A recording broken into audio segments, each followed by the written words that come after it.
সুন্দরবনের প্রত্যন্ত এলাকা গঙ্গাসাগর। গঙ্গাসাগরের বিভিন্ন প্রান্তে ছড়িয়ে ছিটিয়ে রয়েছে আদিবাসী সম্প্রদায়ের মানুষজন। বাহাবঙ্গা উৎসব সাঁওতাল সম্প্রদায়ের অন্যতম গুরুত্বপূর্ণ উৎসব। মার্চ মাসে বসন্ত ঋতুকে স্বাগত জানাতে যখন শাল, পলাশ, মৌহা গাছের ফুল ফোটে, পাতা ওঠে, ঠিক দোল বা হোলির আগেই আদিবাসী সম্প্রদায়ের মানুষজন তাদের পরম্পরা বাহা উৎসবে মেতে ওঠে। বাহাবঙ্গা হয় জাহেরায়। এই সম্প্রদায়ের মানুষের কাছ থেকে জানা যায় জাহেরা একটি পবিত্র জায়গা, যেখানে সমস্ত দেবতার এবং পূর্বপুরুষদের বাস। আর এই উৎসবে আদিবাসী সমাজের ঐতিহ্যবাহী পোশাকে সেজে ওঠে পুরুষ ও মহিলা। মহিলারা নানা রকম সাজের সঙ্গে ফুল দিয়ে সাজিয়ে তোলে নিজেদের। সেই সঙ্গে চলে ধামসা মাদলের তালে তালে সাঁওতালি ভাষায় বিভিন্ন ধরনের গান। এমনকি ধর্মীয় রীতি মেনে নিজেদের পূজাও শেষ করেন।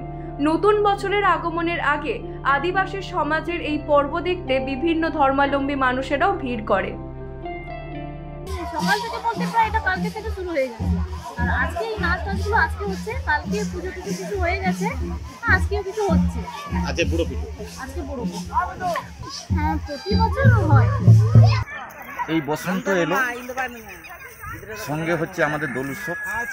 সেই উৎসবকে উপলক্ষ করে প্রত্যেকটা বছর আমরা দক্ষিণ চব্বিশ পরগনা সাগর, রামকর এবং খানসাবাদ মৌজা নিয়ে আমরা এই দোল উৎসব আমরা পালন করি। আদিবাসীদের সেটাকে বলে বাহাবঙ্গা।